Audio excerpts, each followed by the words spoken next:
Luluto naman tayo ngayon ng adobong pusit.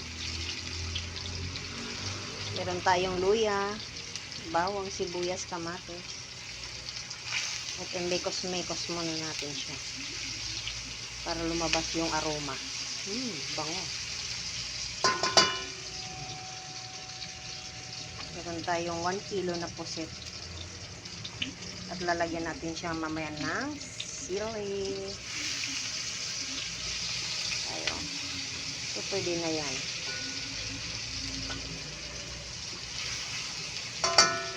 Ilagyan natin ngayon ang pusit. Iniwa-iwa ko siya para mabilis mag-ano. So, lalagyan natin ngayon ng patis at paminta. So, nilagyan na natin siya ng mga seasoning, magic sarap. Haluin na natin. At tatakpan natin siya ng excuse me Lord. Kasi, basta pagpaminta talaga. So, let's get it on. After 5 years, bubuksan na natin siya. 5 years talaga. So, check natin siya ulit. Hindi masarap yung medyo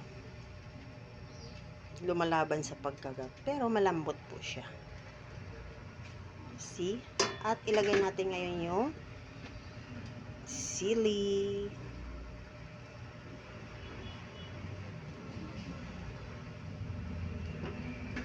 Meron na yan dyan lahat. Yummy-yummy na yan. At hayaan muna natin siya nakabukas. At ito na yung ating naluto din na paksiw. Mapaparami na naman ang kain ngayon si Junior.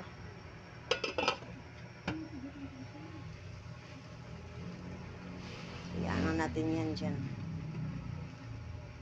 Yung mga after 5 years ulit. See you! So, yan na. Yun, no? Lumalabas ang kanyang mga yummy-yummy. Titingnan na natin kung malambot na. So, pwede na. Okay, see you. Okay na po yan, timplada na yan. Gotcha.